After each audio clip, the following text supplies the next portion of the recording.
It gives me great pleasure to introduce our moderator, Aashish Kaul. And he is an associate professor in the Department of English here at UAlbany. Aashish Kaul's research and teaching span modern and global Anglophone literature, nature studies, narrative theory, hybridity, and creative writing. His work has been published in Australia, Britain, India, and North America. His books include A Dream of Horses and Other Stories, and the chess-inspired novel, The Queen's Play, a new novel, Bliss Mountain, touching upon economic and financial history, modernist architecture, romantic literature, and the natural world, will be published in 2025 and is now open for advanced orders. So please welcome Aashish Kaul. Oh, and to start things, we're going to have a reading by Kazim Ali, and so I will welcome him to the podium, and please give a warm welcome to Kazim Ali.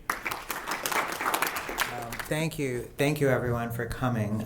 It's great to be back here in the cold state, the Empire State. I would like to open my short reading with a poem by my dear former professor, now having left the planet and joined the angelic orders, Pierre Joris.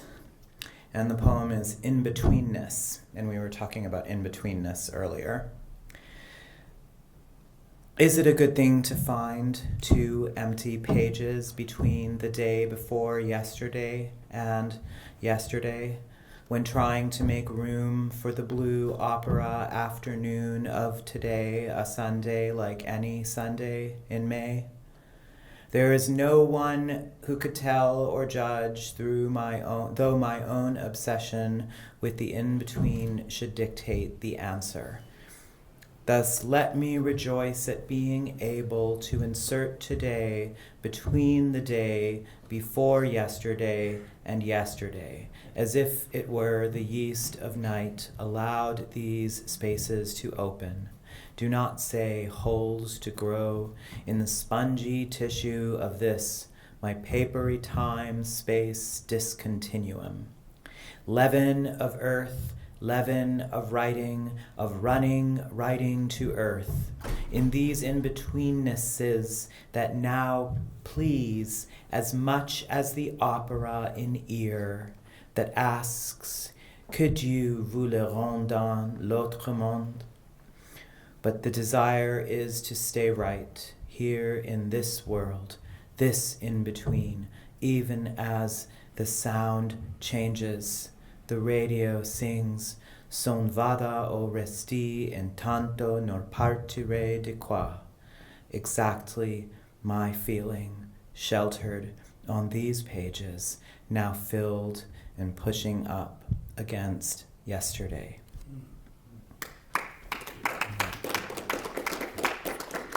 That is Pierre Joris.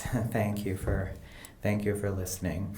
So I'm going to read to you tonight from the volume. Hey, hi there, buddy. I'd like to look up and see a familiar face. I'm going to read tonight from my book Sukun, which is new and selected poems. It's a weird thing. It collects poems from across 20 years of writing. It's very gray and thick. So it's either a door to the future or it's a tombstone. Let me hope it's the latter. The former, excuse me. Freudian slip. I suppose it could also be a doorstop, or it could shim up one end of your table. There are many purposes. Or the prop open the window. There are many purposes for such a book. Because it's new and selected poems, I had to choose from 8 different books of poetry, and then there's new poems in it. So since I'm going to do a kind of a short reading just to introduce something, and then Aashish and I are going to be in conversation, and you'll have a chance to ask me questions, I thought rather than do a program, I should do chance operations, also in honor of my friend Pierre. You know, we talked a lot about him at the symposium earlier, and we said, you know, what a brilliant scholar he was, what a beautiful poet, deep, passionate thinker. We forgot to say that the man was a rascal, too, right? He was a complete cad. I mean, you could just not leave him alone for 5 minutes. He was always going to get into some kind of trouble somewhere. And so, one of the things I learned from him was play, how to play. And so what I would do is do a chance operation and kind of open the book and just read what was in front of me. And in that sense, if I had done my work, if I'm a good poet and I chose carefully and wisely, it shouldn't matter what order. Any given 4 poems ought to be solid, right? So, so the first thing I opened to was the first poem in a series of poems that were kind of inspired by the music of Alice Coltrane, the great jazz musician. She recorded her very first solo album on my actual birthday. She recorded this album called Universal Consciousness on April 6th, 1971, which is the day that I was born on. So this is that one of the first poem in that series. Blue or white or very far away, every avenue a rain-stroked aisle through the wild wind's theater. Far to the bark floating in the last row, yourself laddered to an avenue of sound. Last streak of white gold found in lines along the branches or in the branches. Are you a branch that tries from the bark to speak? Cold roar of the ocean, you cannot speak. How loud the blue-gray morning, how loud when you dissolved yourself into sound, when you dissolved April into the soul's endless question. What was your body but a first uncertain answer? So that is the first poem in Ocean Street. I opened it, the next poem I opened it is a poem called All One's Blue. And it's a phrase from a poem by Kazim Ali, who I met here in Albany when he read on April 6th, 1995. Isn't that weird? I just read you a poem about April 6, 1971, and now there's April 6, 1995. God is listening. So the epigraph is from the Kazim Ali poem. One must, like God, spend all one's blue. In the empty rooms of sky I lingered for a year and a day. Only now do I wonder, in which blue vestment dawn will I dawn in thunder raiment, rains and send this letter to far gods who knew nothing of how a room by cloud and atom warm could add to a human body the share that birds have to roam. No room then clear to the horizon, mark a vertical creature, bare, I, earthbound and clever, beyond measure, do swear oblivion has its own markers, but where the buoy of being clangs its stellar oar. I feel like you ought to hear Pierre in those lines somewhat. You can kind of see the affinity that's there. Okay, so I opened to this poem. This poem is called The Escape. The closing couplet of this poem, a woman who lives in San Francisco, once messaged me on Facebook a photograph of, she had the closing couplet of this poem tattooed on her body. And it's a poem, it's a poem. I have a line of poetry tattooed on my body too. I can't show it to you right now because it's in a certain place, but by Olga Brumas. And I actually met Olga and asked her to write the line, so it's her handwriting that's on my body. But this woman, who I met at a reading, so I actually knew her, she sent me that, and she has it on her back like wings, basically. So it is a poem about Icarus. It's called The Escape. Father whose purpose swims while the universe mends itself. Wind was water, porpoise was prophet. Father, my swim, the sutured eventual blue splinters. Seed planter, hedonist, heathen when the unwise son fell to pieces, purposeless when the father flew for cover. The cloven will cleave, the water finishes itself, finishes me. Stream unreeling, you are the end of the world, an endless horizon, and it's a sham, this charnel choice between heaven and home. Finally, I am free of the labyrinth, and overhead I see nothing but sky. Poor Icarus, alas, as we know, there was more than sky. Ahead, there was the sun. I think I'll just continue. I'll turn a page and read more of Icarus, because he's at the heart of this book. So this is Icarus's prayer. Denuded and abandoned, I recite, but what do I want? To rise again from the ocean, or be buried alive in the surge and sleep? Do I want to be a fearsome range in a single body, or wind my unity down and join the depth?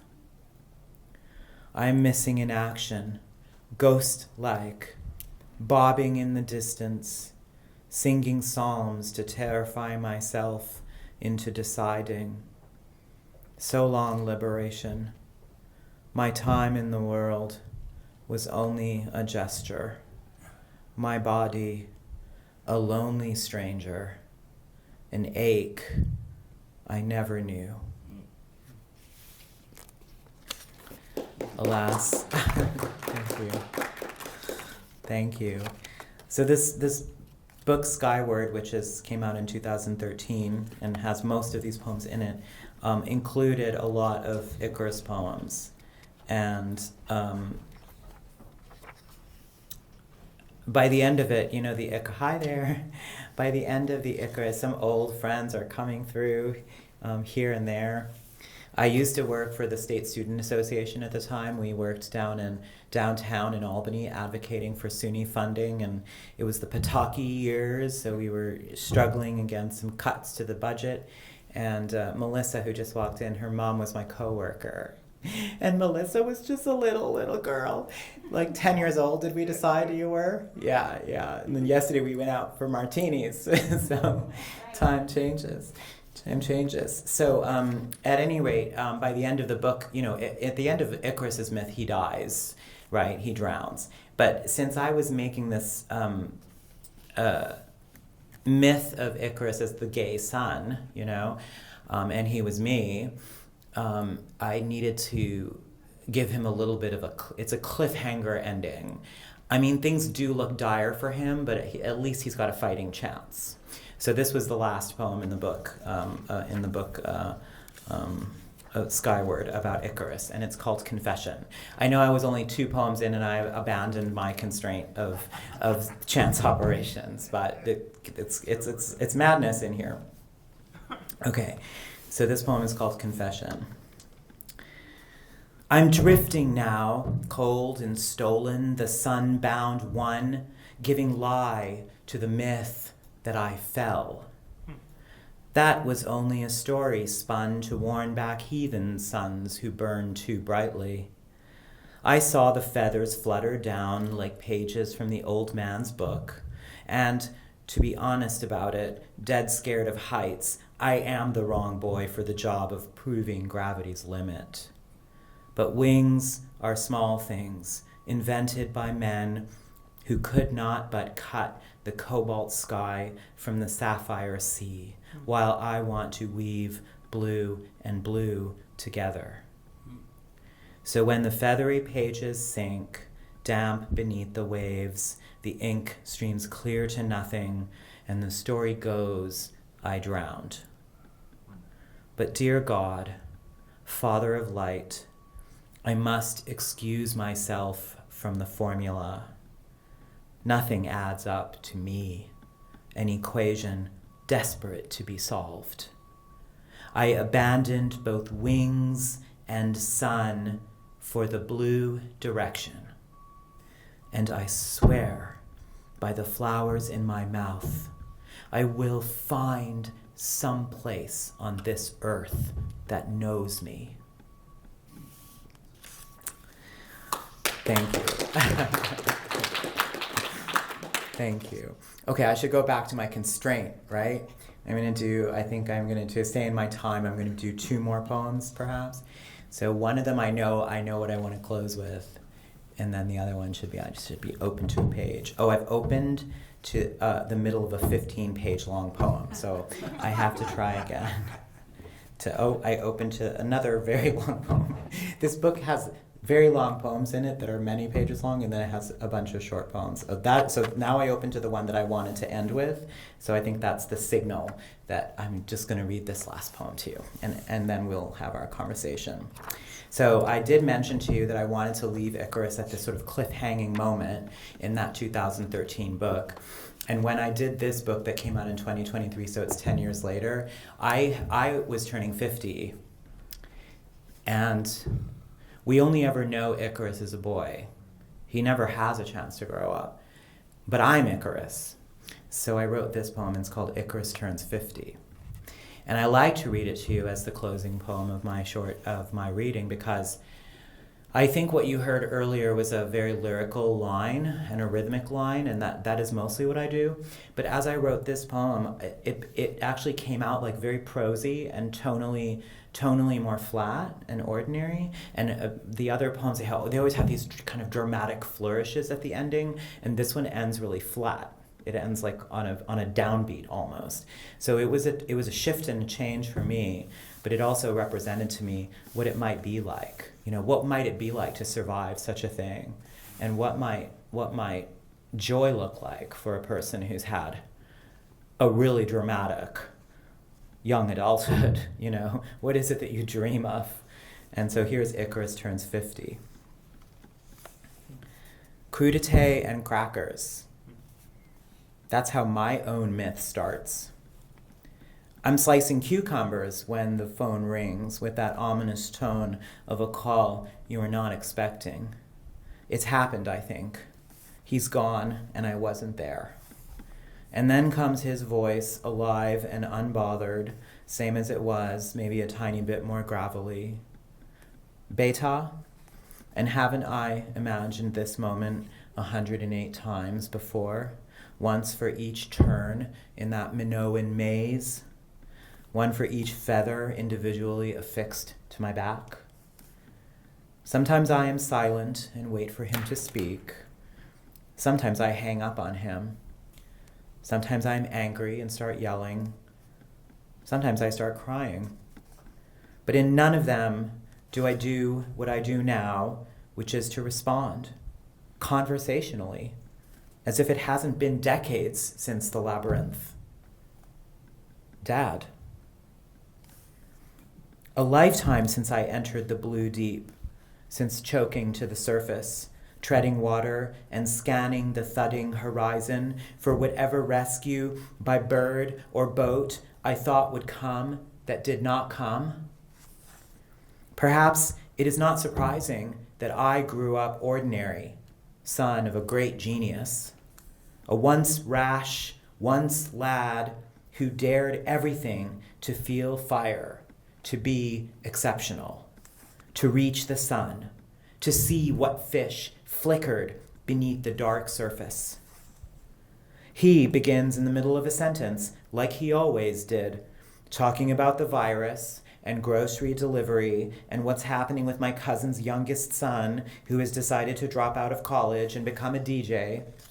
And just like that, I feel the vibration of his voice banishing the old story, denying all my anger and sadness of all the decades since I somehow swam through the night to distant rocks, weeping through my salt, raw throat.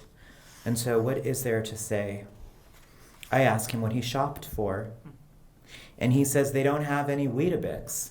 And he says he drinks almond milk now. And that life, the one where I flew away from him and he let me go, just winks out. And a new life starts unraveling in its place. For us, there is no epic end, no begging the king of the underworld to return the lost son, no father casting himself grief-stricken into the sea. For a moment, I think, he always did invent the most exquisite prisons. And then I think, or maybe this is what we can bear. Maybe this is the price that we are willing to pay. He asks me, are the cucumbers organic? And I ask him if he knows they have vegan cheese now. And he asks me, did I get those delicious rice crackers or plain saltines? Thank you. I don't know where to begin. I think this is such a diverse and beautiful collection, and I hope that some or all of you will take a look at it. You've had a long career in poetry, and so my first question perhaps would be, how do you conceive of poetry now versus poetry before? And do you feel after such a long career, is there still something in poetry that you are unable to do? That's a good question. My own poetry, what do I think? Yes. There's always something that I can't do or don't know how to do. If there wasn't, then there might not be anything next. You know what I mean? I think that there was a moment in my life as a writer where I felt very devoted to production. You know, like how Prince would just put an album out every year, and I would think, you know, I felt about myself in a good way, like a craftsperson. You know, I had to get in there and get down to the work. You know, if you're a potter, you don't just sit around thinking about pottery. You get on the wheel and you start to make things, and you feel it do something under your hands. But I think, and I kind of alternated in phases between those type of attitudes and the very intense work that was often surrounded by periods of silence. And then I've been thinking recently how the external can kind of come in and interrupt and disrupt, and you maybe have to pay more attention to what's happening around you in the world, and there is not necessarily that time or inclination or focus to write. So I spent probably 1.5 years without writing any poetry. I was writing other things, but I wasn't writing poetry. And then I maybe for 2 months I wrote maybe 70 or 80 pages, you know? Then since that time, this was in the fall, now it's been 5 months and I haven't written any poetry since then. So it's kind of the thing that a poet gets panicky about, you know, you feel like, the well's gone dry, you know, it was a good run, you know, but then something occurs to you and you write something down and it turns into something new. I've never felt like forcing it or calling my own bluff, you know, if that makes sense. No, absolutely. Yeah. Period of Sukun, right? I'm in a Sukun right now, for sure. Yeah. And, you know, now that one thing that struck me while reading through this collection, and which is now, I think, the definition of the modern condition is exile. Mm. And connected with exile is the idea of home and homecoming. So I was wondering if you could talk a bit about that, since you've traveled so much all over the world and you have connections all over the world. And where are you most home at? You know, I have to say, I live my life, I am a nomad, as our friend Pierre was also talked about being. And I always, you know, is it Nerval who said, you know, travel so much that you become a stranger in your own homeland? I'm the reverse, actually. I feel like everywhere I show up, I find my people, you know, or I find, you know, where I want to hang out. I talk in my book Bright Felon, which is all about, and there's excerpts of Bright Felon in this book Sukun, but it's all about my connection to place. So there's actually a chapter in Bright Felon about the city of Albany. And I don't know if the Albany chapter is in this book, but I discovered that I always needed to find a used bookstore wherever I went. I always needed to find a yoga studio wherever I went. I always needed to find, a park. And there were just sort of basic requirements. And I had a kind of a low bar, I have a good time anywhere. I've been to some pretty, small towns that are, not much to look at, but you somehow find the people that you can connect with, everywhere in the world, basically. So I do love traveling. I do love meeting new people. And I love getting familiar quickly. And I think it's partially because I moved around so much in my younger life, and even in my older life, I guess, that I have to show up in a place and very quickly kind of, figure out where I can hang out, and with the thing about used bookstores and yoga studios and coffee shops for that matter is you can pretty much find really easy community, at least if you're a person like me. If you want to know where the oxygen bar is, the girls at the yoga studio are probably going to know where the oxygen bar is, or they're going to know where the good vegan food is or what have you. So yeah, I guess I have a very tenuous relationship to place. I moved to California when I was 48 years old. And once I moved there, I was actually really bitter because I felt that it just took me so long to get there, I grew up in the Midwest. I grew up in the Northeast. I grew up, my earliest childhood, which my book Northern Light is, which is sitting on your lap, is about. I grew up in northern Manitoba, so I always grew up in wintry places. And San Diego in particular is right next to the Mexican border, is pretty much 12 months of summer. There are 2 rainy months in the year. It's May and June are gray and rainy, but other than that, it's pretty much the same weather. It does get a little cold in January, 50s, high 50s, We all wear our puffy jackets and our hats and mittens and scarves when that happens. But I think that's my constitution. It's a hot place. So it might be baked into my DNA from being Indian. I might just need to be in the heat. I don't know. So California feels like home now? At the moment it does, sure. Okay. I don't know, Yeah. It's hard to answer. Yeah, no, absolutely. Yeah. I think it was Faulkner who said that all art begins in vanity. I think so. But I can, riffing on that, I can say that all art also begins in religion or a sense of the religious. And I found that sense throughout, seeping into the poems and even the memoir at some level. And particularly I was struck by this poem which happens late in the collection, Oracle. Where you are at some level expressing a dissatisfaction with Salman Rushdie's The Satanic Verses, where he says that it is a kind of secular humanism. I was dissatisfied with his own explanation for the book. Yes. Not with the book. Yeah, no, I get that, sorry. Yeah. But there is no mention of what exactly was your response. I was curious. What you were dissatisfied about. Yeah, it was, he was on a radio show and he was talking about the Satanic Verses and he was saying it was an argument for secular humanism. But I actually found it to be more complex than that. I don't think it was an argument necessarily for one thing or the other. I thought it was an exploration of faith and the limitations of faith and the things faith drives us to.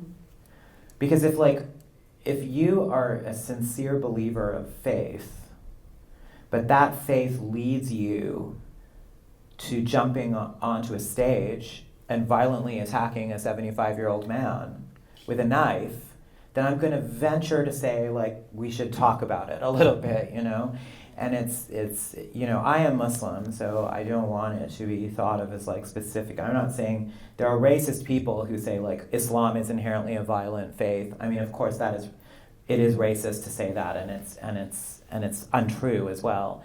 But I mean, in general, religious faith. I mean, what does religious faith allow us to do? Every religion, baseline, pre-Abrahamic, from ancient times, the very first notion of any concept of a religious code is always do unto others. I mean, that is, any system has that in common, you know?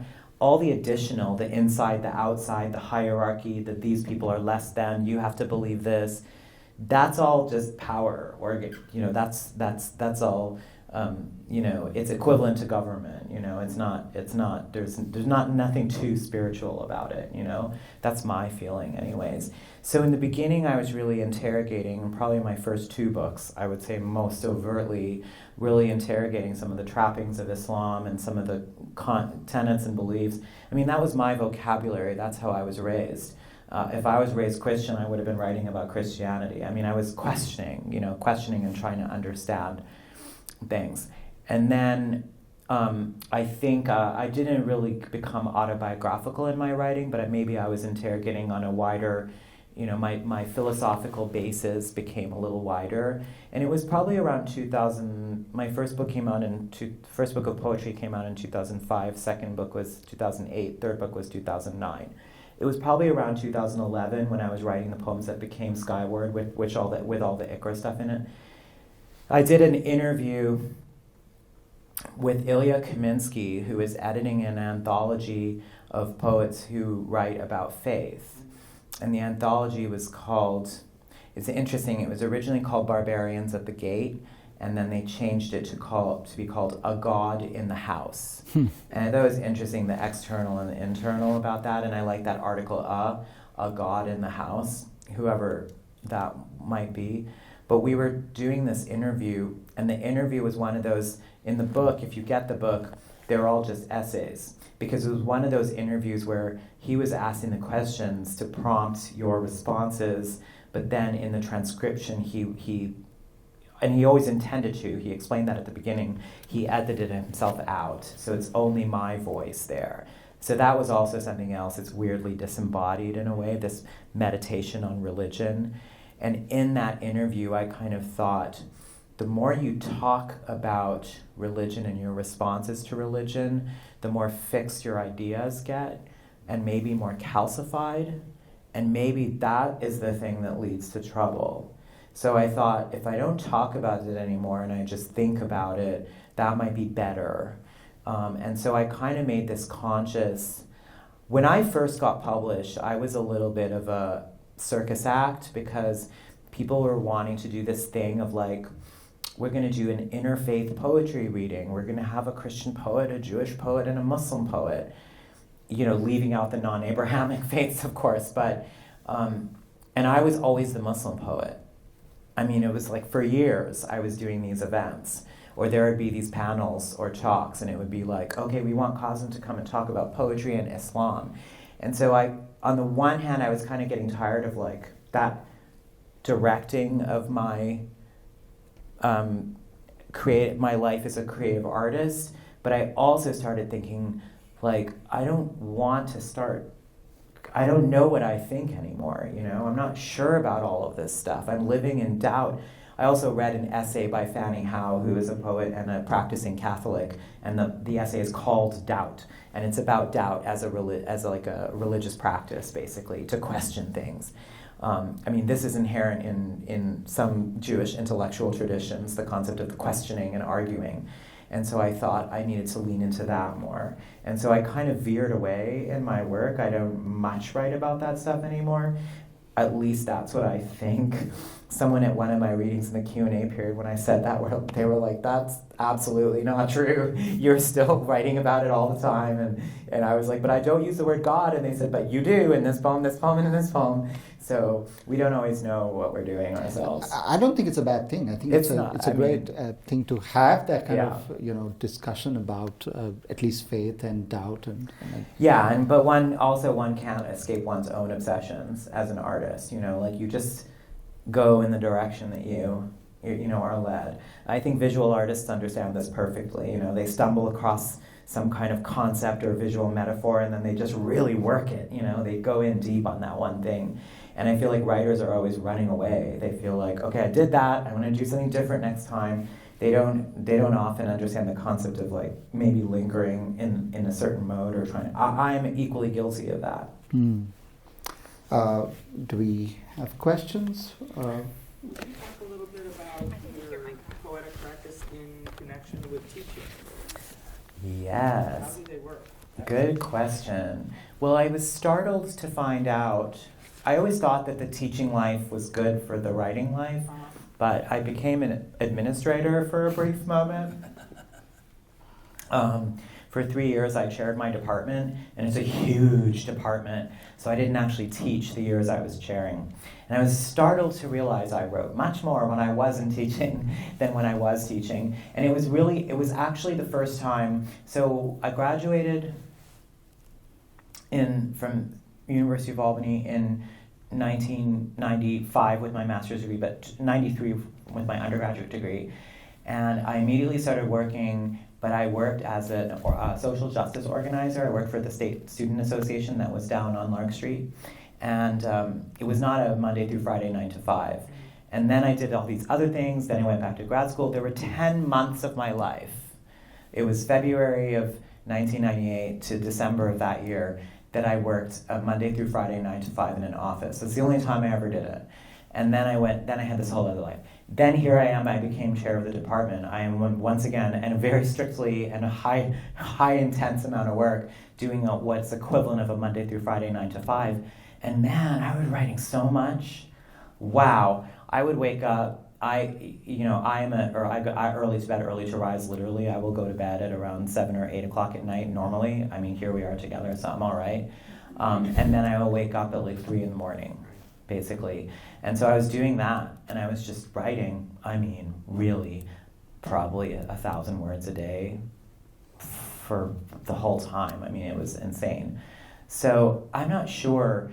The one thing I have to say about writing and teaching is when you are teaching, ideally, if you can work it out this way, you are teaching the things that are kind of obsessing you intellectually as well. So those conversations kind of feed you a little bit. So when I was working on my book about Lucille Clifton, I was teaching Lucille Clifton's poetry as much as possible in my own classes, so I could kind of keep it fresh. It doesn't always work, but that's how it worked for me.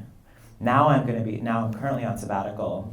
There's a great relationship between sabbatical and writing, I have to tell you. Normally, that really helps. And so one of the things that we talk about is, I founded a nonprofit press called Nightboat Books. And one of the things we're talking about now with our own staff, who are almost all writers as well, who come and work for us. So I'd like to think about how is it possible to provide them, not with PTO, personal time off, but actual sabbatical to do creative work. That's a challenge. So I'm not sure how that works, but I'm thinking about it. We have to pay for it somehow. So if anybody in the room has $50,000 or $100,000 that you would like to donate to a very worthy nonprofit, tax deductible. Thank you for tonight, Kazim. I wanted to ask you about, in these poems that you read for us tonight, they transition from sort of a single narrative. This is about Icarus's experience. And then when Icarus turns 50, it's more of a dialogue. What's the value of kind of considering two perspectives in the poem versus the one? Well, I think he can do it because he's older. I mean, he's 50 in the poem, which is maybe how old Daedalus was in the earlier part, where the son can't understand the father. I mean, the mythological is the son kills the father, the king must die. But in this myth, and in several other myths, it's the son who dies. And the son who dies is normally disobedient, and the father has to punish him. So it was easy for me to see that as a myth of transgression, a myth like Icarus as a gay son, the heathen son who burns too brightly. You also have Hephaestus, who Zeus throws out of heaven because he confronts his father about how his father is mistreating his mother. That's what Hephaestus did. And of course, there's Lucifer, who's tossed out of heaven too. When you do the historical, the actual analysis of when these Christian myths developed versus the ancient myths that they drew from, you have Dionysus and Christ. There's all these parallel figures. So that became really interesting to me. But the wisdom as an individual human I don't think I could have written the father's perspective very truthfully until I got to that age, basically, looking back on it. And it was my father calling me during COVID, after however long it had been, suddenly, this call out of the blue. Which in my family, if someone from my family is calling me, it's because someone's dead. Exactly. You know what I mean? There's no other reason. Nobody's gonna pick up a phone. So when I see that caller ID, I'm like, oh shit, something's wrong. Yeah. Other questions? I'll come back. Thank you. That was very moving in places. So I'm interested in existential threats to our civilization, and so Icarus has a meaning to me. The most popular myth of him, rising too high and falling, of the catastrophe of unrestrained success. Do you have any connection to that idea of Icarus? I'm fascinated that you identify with Icarus personally. Well, I think that's the common idea, that he wanted too much. Also, that the father gave him strictures. We often think about the sun as a danger, but he was also told, don't swim too close to the water, because you'll be captivated by the movement of the fish beneath the water. So that was the second half of it. He was supposed to look straight at the horizon and go, what is that poem? Sensible Daddy Flew Straight into Town. Whose poem is that about Icarus? Yeah, Anne Sexton? I don't remember. While sensible daddy flew straight into town. That's the line. Someone can Google it. So that is the myth. I mean, that's the lesson. The moral of the actual myth is walk the straight and narrow, do what you're told, obey your father. Everything else is peril. Everything else will get you killed. There might have been evolutionary reasons for early humans to learn a lesson like that, but it is also a method of control. The disobedient is going to be cast out. And of course, in the ancient world, to be cast out was death. To be exposed meant you died. So it was the community's form of capital punishment, was to throw you out of the city. And that's what happened to Icarus. So it appeals to me as a rebellious human to have Icarus survive at all. The twist is that he grew up ordinary, and he's, what's Icarus doing on his own 50th birthday? He's cutting cucumbers for the party, He's just this ordinary person, He did not have a fabulous life, but there was a beauty in that for me. It's Sexton. It's Sexton. See? I'm smarter than I think I am. To a friend whose work has come to triumph. Yeah. I love that. Love Sexton. I was also curious, you spoke about being pigeonholed as the Muslim poet. How did you break free from that? Well, two things happened. I sort of drifted away from doing it, and a whole new generation of younger Muslims came up. I mean, things have just changed in the last 20 years. There's tons of people now. Just throw a rock and you'll hit a Muslim poem. Don't throw rocks at people. But, and that's very exciting to me, to see the the inclusion on that level of, really working to bring people in to classes, support them, see their work published. I mean, it's a lot of people worked really hard to have that happen. Helen and I were walking in from the parking lot today. I lived on Dutch Quad. And we were walking in from the parking lot today, and there was a whole group of kids playing cricket on the little green there. And it was like, this just never would have happened when I was a student here, I was one of the people who founded the South Asian Student Association here, and there were not that many people in it, And now there's like a whole group of people playing cricket in the wicked cold. I had to take a picture of it, and I sent it to my friend who was here at school with me. And we both got a kick out of it. So the world of poetry is very different now. Those type of events still happen. It's just other people doing it. And at this point in my life, I would say yes, because I think I have interesting things to say about it. But I always warn people, like when they ask me to do things like that, I always say, like, I'm going to tell you what I think. I'm not going to represent whatever this idea is. So you have to kind of accept that, and then you can have me for whatever. So I have done it here and there over the recent past, but it's not something that I hold so close as part of my identity anymore, you know? And the other thing about claiming a community is that community also has to claim you, you know? There has been no mosque that has reached out to me and said, will you come and speak? Will you come and read your poetry? I mean, that hasn't happened. It may yet at some point, but that too has to happen. The community has to reach for you. So I'm not going to run along after somebody, grabbing at the hem of their jacket, begging to be let inside. Not anymore. At one point in my life, maybe, but things have changed. So you talked to, I've read a lot of, ideas, basically around the idea that you've mentioned of the music coming before the meaning. That's sort of a choice that you made, right? Mm-hmm. Can you just talk a little bit more about that and why you made that choice?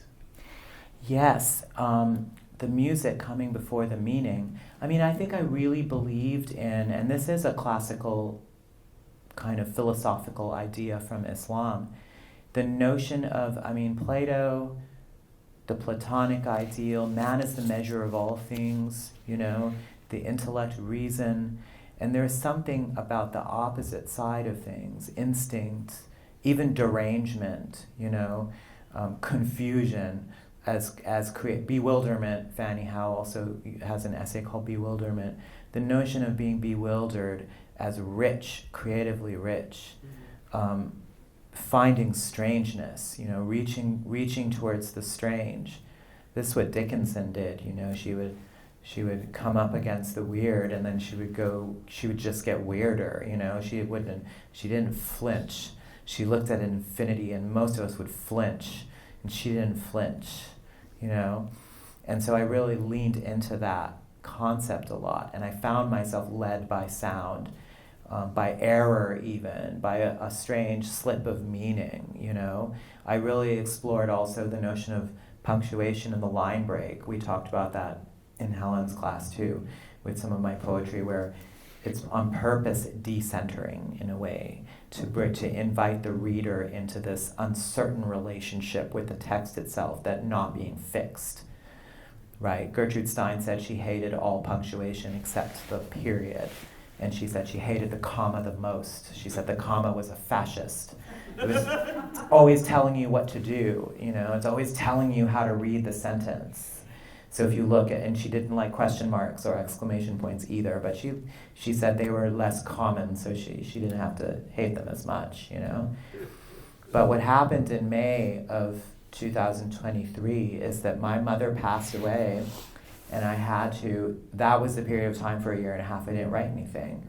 And then in the fall I started writing again, and those poems, I haven't published them, and I don't normally read them out to people either. They're very different. They don't sound like Kazim Ali poems at all. They're very plain spoken, and they have normative punctuation. They're almost all single sentences, one after the other. So they're almost in prose, I guess you would say, but the sentences are really short, so they still look like poems. It was a weird turn, and it had to do with me, you know, coming up against the unspeakable, which is, how do you write about death? You actually can't. There's no way of doing it. You can't even write about how you feel about it, because at least in the moment, your feelings have vanished, you know? That's why we people who have experienced a loss become zombies a little bit, sometimes for a day, sometimes for a year. You kind of lose your ability to live in the world in a way, as I did, and I didn't even try to write about it for a year and a half. It was interesting. I was teaching at Hobart and William Smith College in the Finger Lakes at the time, and I was doing a reading there, and I decided to read at the end of the semester, because I was teaching as a visitor, so at the end of the semester they had me read, and I read 3 of the poems from that manuscript. And then afterward, all of these students came up to me and were talking to me about, they were dealing with different kinds of mental health stuff, and this one girl was telling me, she said, I'm clinically depressed, and those are poems that are written by a depressed person. And she said she'd never heard that before, you know? And I didn't have language for it, because I maybe I'm clinically depressed now. I didn't have that diagnosis before, so I don't know anything about it. And so it's really interesting for me to think, how does the mental state of mind, whatever our relationship to syntax or the line or language, that it has everything to do. Of course I knew that it had everything to do with our own states of mind, but I don't think I really actualized the extent to which the way one uses language is a mirror of the condition of one's own mind. So that somebody who is dealing with OCD or is neurodivergent in some way or is clinically depressed or has generalized anxiety or whatever it is, that their language is going to be different. I think this is something that probably rec comp scholars know better than creative writing people or literary scholars, because we're constantly working with, I'm saying we as if I do, I don't, but those people are constantly working with students on their writing in a normal circumstance of how you write something, and they know that how you write something is reflective of how you're thinking about it. Like that's a no-brainer to them, but I think as poets we don't often think that way. And so it was a little bit of an eye-opener for me that, of course, poems written after my mother's death would look nothing like poems I'd written before. And they are the only poems that I've written since in the last 2 years. It's only the poems I've written in those 2 months. So that's the answer to your very first question, which is I have no idea what's next for me now. I don't dare, I tell you, honestly, I don't dare to try to go back and write like how I did before. It feels, unspeakable, inhuman to even try. And yet I cannot continue with what I did in that moment either. I just have to sit around and wait and see what happens. At some point there'll be a saturation, internal saturation that will manifest in some way on the page. But I don't know when that's going to be. So I have to cultivate patience and just, read a lot, hang out with a lot of writers, go to poetry readings, listen to poetry, and, hope that there's some kind of bloom at some point. Yeah.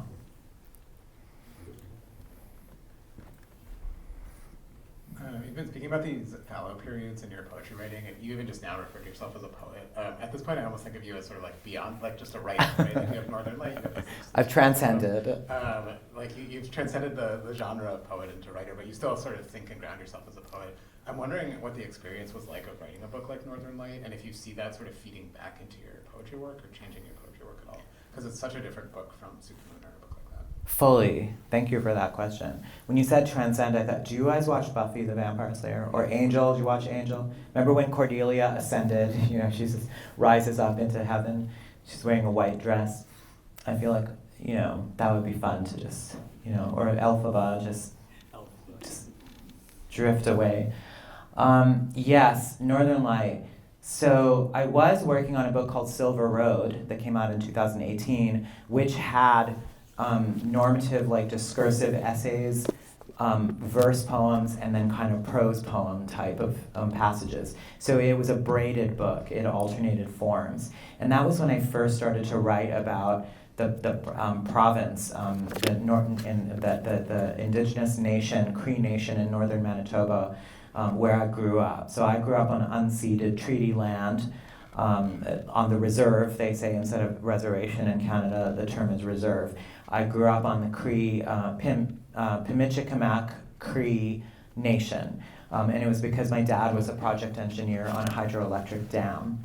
And so I was writing about it in Silver Road very lyrically and very, poetically, but I wanted more information and factual information to feed into the material. And so I wrote to the chief at the time. She was a woman chief. She was the first woman chief in the nation. I wrote to her because her address was the only email address I could find on the internet. So I just presumed to write to her. And lo and behold, she wrote back. But I had sent her a list of 8 questions, and I said, I know you probably don't have time to answer all of these, but can you point me in the direction where I can find out the answer to these? And she wrote me back this very brief email. She said, if you really want to find out about all of this, then why don't you come up? Contact this person, and we'll arrange it. And I thought, okay, I guess I'm doing this. It was a little more complicated than that. I tell that story in Northern Light, how I decided to go up and everything. But I went up there, and suddenly I was there, and I thought, I don't think I'm here as a poet anymore. And I don't think I'm here as a memoirist to write, my story of growing up in northern Manitoba. That's the version of the story I told in Silver Road, was that version. It was growing up, what it was like, all of that kind of stuff, not dealing with the Indigenous people at all. And I realized I was a journalist of some kind, but I wasn't trained to be a journalist. But it was too late, I was already up there. It's very remote. I flew on this little 6-seat plane to get there, I thought, I gotta fake it till I make it, basically. So I just sort of pretended, like from the movies I saw, I just sort of pretended to be a reporter. I had my little notebook, I asked these questions, I set up interviews, I figured out if somebody mentioned something, like they said something about how the lake water wasn't potable anymore and it used to be potable before the dam, then I would see who's the water scientist in the community, can I go talk to them?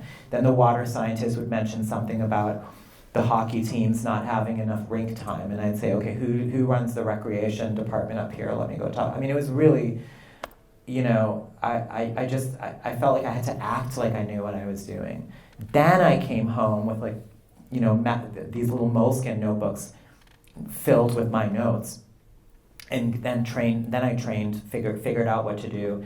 And we actually went through a fairly rigorous editing process with that book, where once it was acquired by a Canadian publisher, so it was acquired by Milkweed, which is an American publisher based in Minneapolis, but when they sold the Canadian rights to the Canadian publisher said, we do not publish books with content about Indigenous people until they have been through an editorial process with an Indigenous editor. And since we don't have an Indigenous editor on staff, we have a freelance editor that we work with and commission to edit these books. So I went through a second full editorial. I went through 3 editorial processes. The first was before I ever submitted it, informal. Then I went through the process with Milkweed, and then I did a third editorial process with Rhonda Kronick. Her name is Kronyk, who's the Canadian editor who works with people who are writing about Indigenous things. And I had to rewrite almost the whole book in response to the type of things that she was talking about.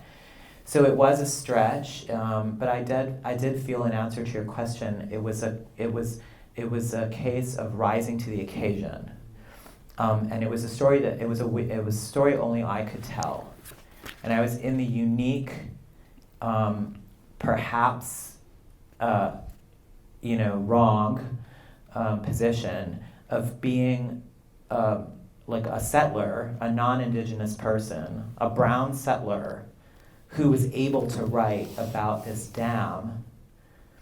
I'd automatically have a bigger platform in the wider Canadian audience because I was a Canadian, not an Indigenous person. Like that there were people who would read my story that might not read the story if it was written by an Indigenous person. I don't think that's true anymore, but there was still that, there wasn't as big of a platform. And then I was also a writer already with a platform. So just having my name on the book meant more people were going to read it. So I had to go into it with that moral understanding as well, what my responsibilities were. So I actually provided the book to people in the community to read and give me feedback and comment on it. I didn't get to give it to every single person. There are people who didn't like it, and I hear from them, and I actually answer they'll write to me and say, I want to talk to you about your book. And I will say, okay, let's make a time. And I talk to them on the phone and listen to what it is they didn't like or disagreed with. I'm actually doing a follow-up article that's going to be in the magazine Ecotone. I don't know if you know that magazine. And it tells the story of the follow-up, like everything that's happened since the book, including one of the elders, her name is Rita Monias, who was unhappy with the book and the way that I portrayed certain things. And I was going to be in Winnipeg to give a reading from Sukun, and she heard that I was going to be there, and she called me, because at that point we'd already talked on the phone, and she said, I'm coming down to see you. And I was like, okay, when are we meeting? And she said, I'm coming you're reading on Thursday, I'm going to come to your hotel at 3:00, So I had, we sat down and talked about it. So I think that's part of the compact, In Canada, the sort of saying they say is, nothing about us without us. meaning like if you're going to engage in writing about matters concerning Indigenous people, you are including the community. It's like part of ethical research, basically. It's something any Canadian PhD student who's doing anything remotely connected to the field of sociology or anthropology or anything, they will learn it. We learn it here too, but I don't think it's like as deeply, as deeply framed. Whereas there, the publisher was literally telling me that we're not going to publish this book until you go through that process with Rhonda. It wasn't like, we're offering this to you as an option. It was part of the contract. Does that answer your question? I was sort of curious how you're talking about sort of like your poetry changing.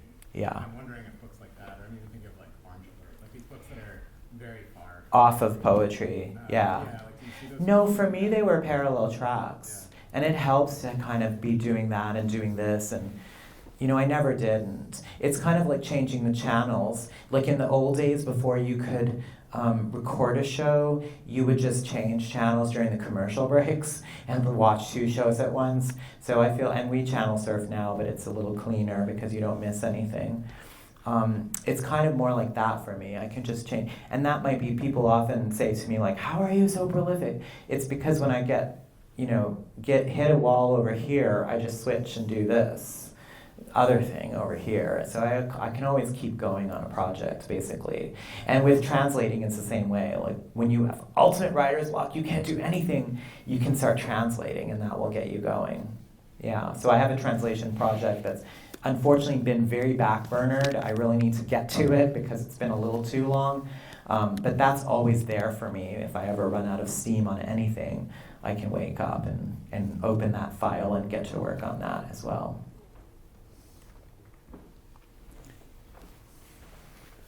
Books are for sale. You can get a book signed. We'll have There's Kazim. so many books out there. Please buy. I feel like it's like the walk of shame when the bookseller is going back with the wagon and the books are still piled high. In all fairness, it was an accidental double order. There's so many. Yeah. But you don't need to buy a book in order to say hello to Kazim.